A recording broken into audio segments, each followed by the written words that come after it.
Understanding how different food groups and nutrition impact your body is essential in effectively managing diabetes.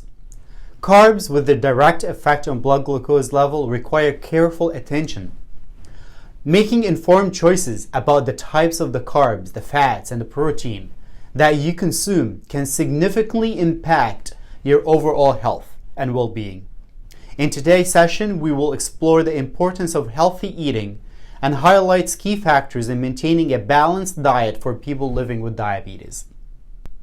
Now I would like to discuss the impact of the nutrition in the food groups on the blood glucose level. The food is divided into 5 groups: fruits, vegetables, grains, protein, and dairy. The nutrition that come from these groups are divided into carbohydrates, proteins, fat, minerals, and vitamins and water. Carbohydrates. Food that contain carbohydrates has the greatest impact on blood glucose. Most carbs except fiber will be completely absorbed in the form of glucose within 2 hours. Fiber does not get broken down and it is not absorbed. Because the amount of carbs is related to the rise of blood glucose after eating, it's important to distribute the amount of carbohydrates that you eat throughout the day evenly. Carbohydrates are found in grains, fruits, milk, and it's another term for sugar or starch or fiber. Starch breaks down into sugar, and starch is found in grain food, starchy vegetables, lentil, dried beans. Grain foods such as wheat, oats, rice, barley, they are processed to make bread, cereal, and pasta. That will bring us to our first point. You need to eat most of your carbs as a whole, not processed. The more that is processed or refined, the higher its effect on the blood glucose. So whole wheat bread is better than white bread. We have reviewed that a slice of bread contains about the same amount of carbs in white and whole wheat. But the effect of white bread is much higher than the whole wheat bread on the blood glucose. All carbs are not the same.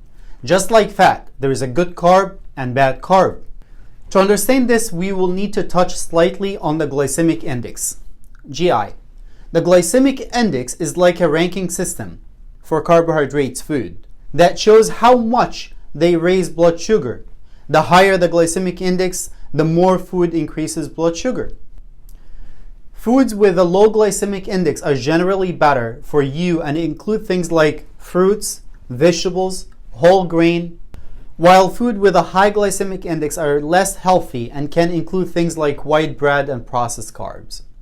High glycemic index is 70 or more, medium glycemic index number 56 to 69, and the low glycemic index is 55 or less. You should make half of your grains whole. Whole grains include oats, brown rice. Eat brown rice over white rice. Brown pasta over regular pasta. Oats are great high fiber options for breakfast. The less processed the oats, the higher the fiber content. So instead of instant oats, try old-fashioned oats or steel-cut oats.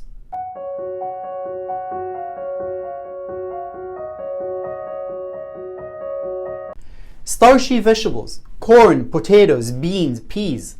Most starches contain varying amount of fibers. We do not digest fiber, but total carbohydrates include sugar plus grains plus fiber. Non-starchy vegetables, great source of fibers, vitamins, and minerals, but also contain carbohydrates, but much less than starch, fruits, and milk. A serving of non-starchy vegetable is 1 cup of raw or half cup of cooked vegetables. It has only 5 grams of carb and 3 grams of protein. Your meal plan should include at least 2 or more servings per day. Fiber.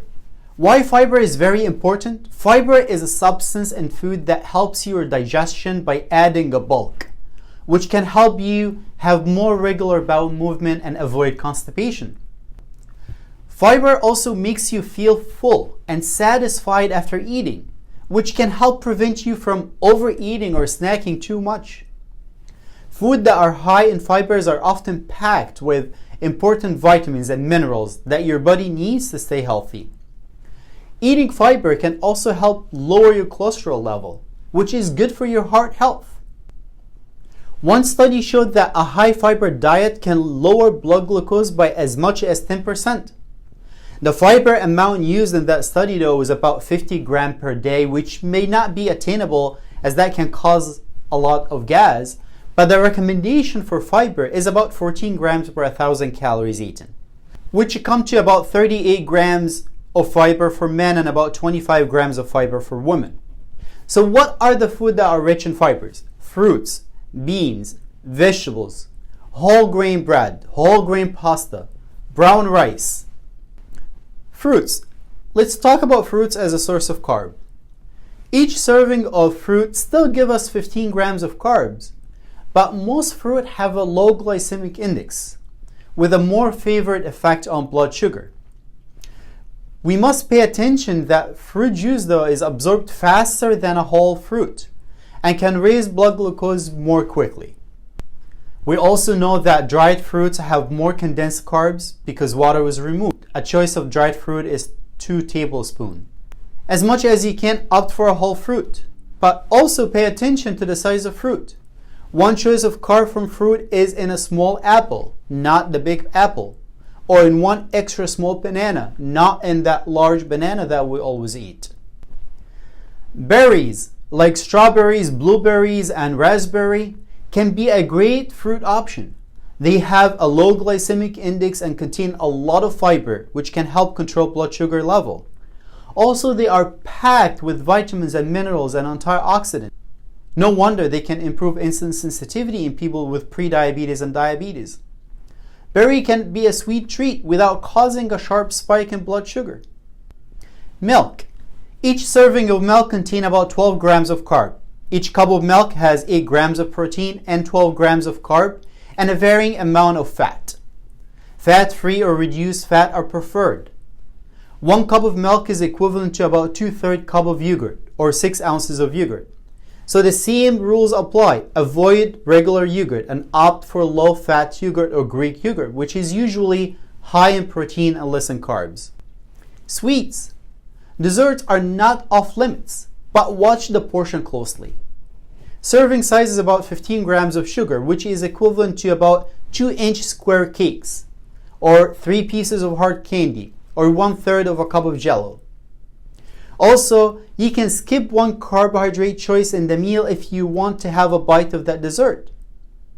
Servings of starch, milk, and fruits have the same amount of carbs, so you can mix and match if needed. Ideally, you should eat food from all groups, but if you run out of milk, you can have another piece of fruit, extra toast, or half a cup of oatmeal instead.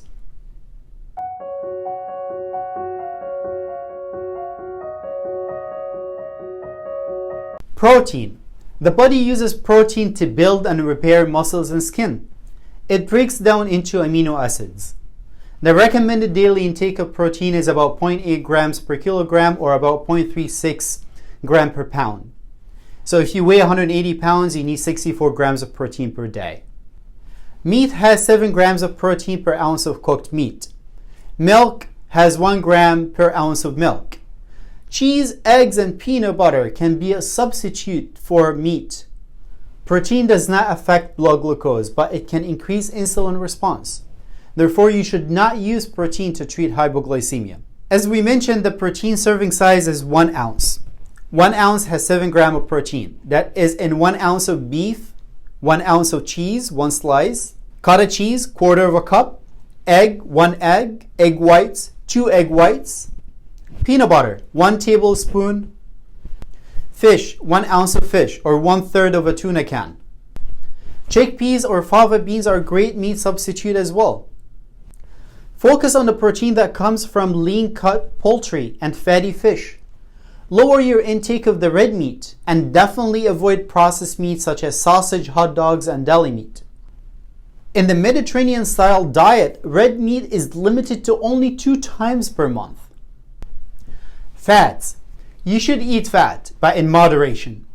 Fats are a must to make hormones and to support our growth. Remember, our cell wall are made of fat. But fat have twice the calories as carbs and protein. Mediterranean-style diet that is rich in monounsaturated and polyunsaturated fat, such as nuts, seeds, olive oil, and fatty fish, improves weight and blood glucose. Fat takes longer to digest, and eating food containing fat and carbohydrate slows down how fast the carbs is being absorbed. So you may not see an immediate rise of your blood sugar. We have already mentioned that a cup of whole milk has about 8 grams of fat. Fat-free dairy has less than 1 gram of fat. All fats are not the same. Good fat, such as unsaturated fat, you found them in plants, certain fish, helps raises your HDL, and good cholesterol, and it's good for your heart. Some of them is liquid in room temperature, like olive oil, canola oil. Another good fat is polyunsaturated fat, such as omega-3. They are very important in brain function. It lowers triglyceride and it lowers your risk of heart disease as well too. They are found in food like salmon, sardines, mackerel. Food containing monounsaturated fat is very rich in vitamin E, a great antioxidant that helps in reducing inflammation. No wonder it improves insulin sensitivity as well. Saturated fat. Animal products contain the most saturated fat. Saturated fat increases your LDL, bad cholesterol, increasing the risk of heart disease. A very interesting point here is that some areas of the world with less consumption of animal products and processed food, which we call it the Western diet, have less prevalence of dementia and Alzheimer's disease.